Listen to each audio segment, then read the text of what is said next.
Hey everyone, this is Tiffany here on Bewitching.Bemused. Today we are going to create an abundance box.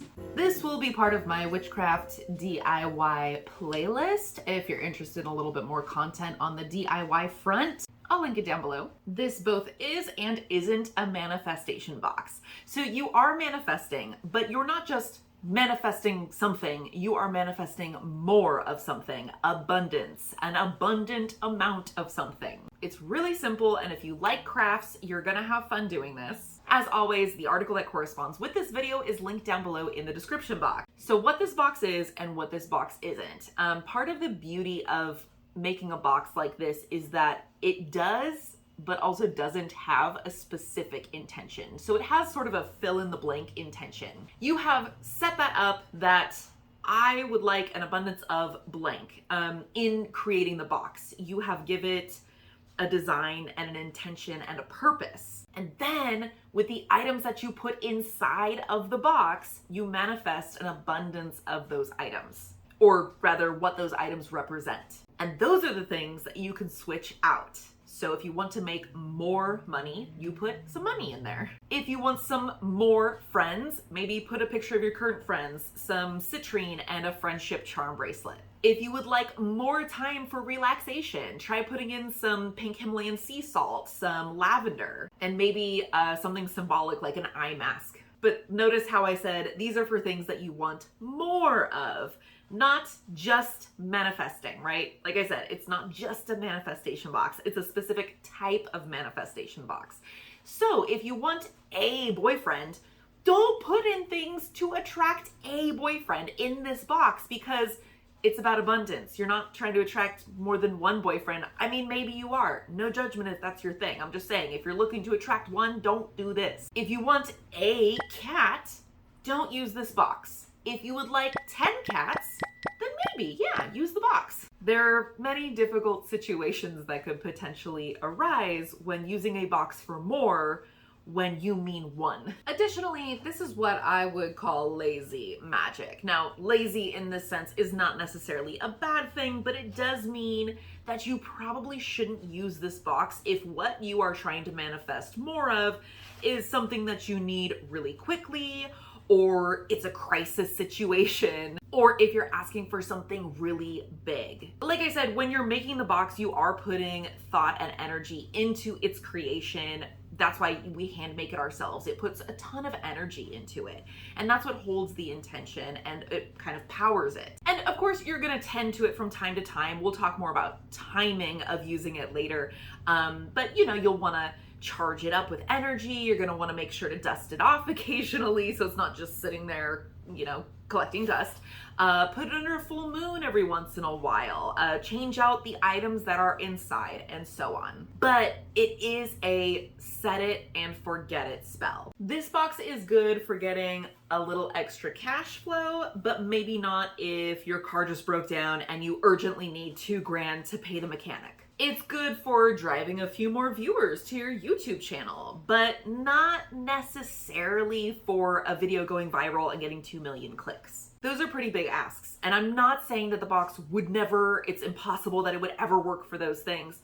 However, typically when you're asking for a bit more from the universe, something pretty big, something kind of hard to get, something in a really short time span, you're gonna wanna put a little more effort and energy into your spell or ritual. Again, not saying you can't try or do it on top of that big spell or ritual, but you just will wanna manage your expectations a little bit. Let's begin. Okay, as always, I am just providing suggestions of how you should decorate the box because this is a crafting creative experience, right? That's mostly what we're doing is just decorating this thing to get it to work and put some energy into it. And then I'll give you the step-by-step instructions of using it once you've made it in a little bit. But as always, I am just providing suggestions of what to use. Always use the symbolism that speaks to you, that means manifestation and abundance to you. I'm gonna walk you through it. I'll tell you what I used, I'll show you.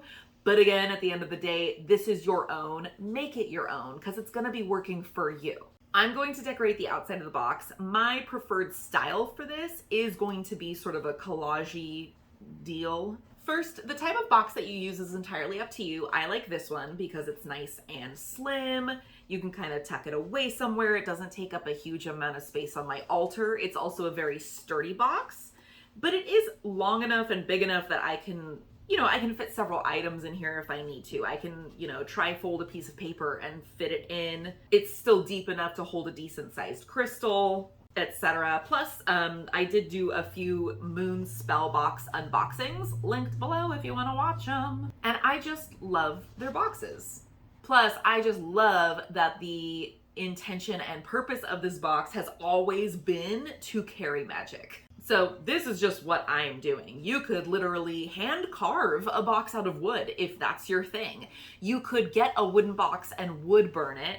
You could get a metal box and solder it. I don't know. The collage style is just something that I like to do. I like to collect little images and cutouts from calendars and magazines and catalogs that I like, and I use them for different things. This is just my style. For mine, I chose symbols of growth. So flowers, trees, grass, a waxing moon, but there's lots of other symbology for that. And like I said, just use whatever symbols kind of pop into your mind that speak to you. This could be arrows pointing upward. It could be a swelling wave in the ocean. It could be symbols of twins or triplets. It is essentially the same deal for the interior. Just if you are attaching, because you might want to attach some decorative items to the outside, maybe like rhinestones or something like that. But just be aware if you're going to use something non-flat on the interior, just remember you're still going to be putting items inside of the box.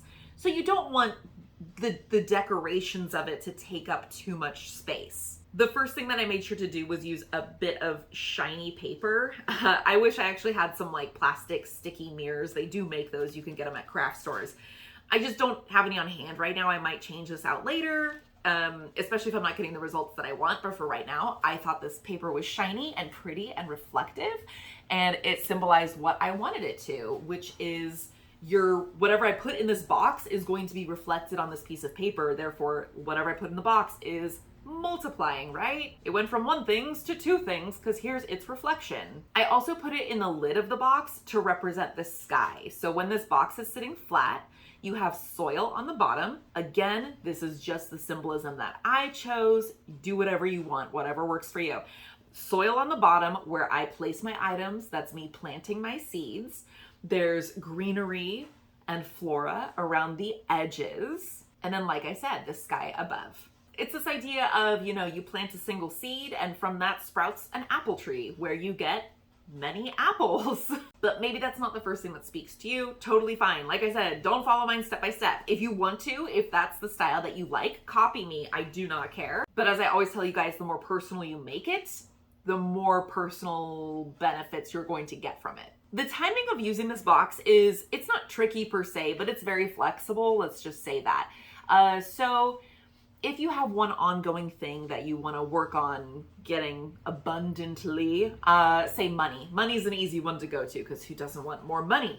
So you put $1 in and then you let it sit. And then after a while, maybe you got a little extra, spending cash here and there, and then maybe it kind of slowed down. So at that point, recharge the box. Like I said, dust it off, make sure it's not just sitting there going stale. Take the dollar bill out, throw, 2 quarters and a 5 in there, something like that. Just keep giving it attention, feeding it energy to keep it thriving. Now, if you have multiple items like this around the house, I personally like to choose a day of the month where I go around and I recharge all these things. I make sure they're clean, refill them with water or just whatever the situation calls for. Like I have items around my home that I sort of fuel on a monthly basis that I have a schedule for basically. Same as you would have for watering your plants or whatnot. So I use them like my protection items that are around the house. I charge them up once a month. Same with items that I have next to my computer desk to inspire creativity.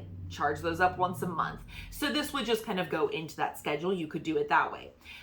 If you want to kind of leave it be and not use it until there's something specific that you want, great timing for this would be on the new moon or somewhere during the waxing cycle as the moon is growing bigger. That's if you work with the moon phases. Don't feel like you have to wait for that time period to do that though. You can also just use it as needed. So you have your box made, you know what you want, and you've let's just say you've picked out a special time to do it. Well, sit down with the box and put your items in. Always place them in with intention, like understanding what each piece that you're putting in there means, how it's adding energy, what it symbolizes for you. You're adding all these to the box. If you want to charge them up individually with energy, you can, but just take your time, like thinking over, like, you know, just stay focused. Of course, this is after you should have already grounded and centered and sort of cleared your mind, so you can just focus on this task of, I'm putting this in for this reason, and this symbolizes that. Even if it's just one item. Like I said, you can just put a single item in here. If you're looking to manifest more money, you can just put a dollar bill in, but just take your time with it. Don't just like throw it in and then like, you know, toss the box aside. Do everything with intention. You're gonna get, no pun intended, more bang for your buck that way. Once you have the items in there, I like to leave the box open and sit there letting my hands hover over it and just charge everything up, including the box and the items, while visualizing more of this energy or more of this thing that I'm trying to manifest coming into my life. How would that impact my life? How would it make me feel emotionally? Like I said, this is really lazy magic. You set it and forget it. So put some energy. Don't just throw items in and set it aside. Don't be impatient. Just dedicate a little bit of time and energy to it to help it work for you. After that, close it up, and then you can just set the box aside. If you want to keep it in the sun on a windowsill, that's a great idea.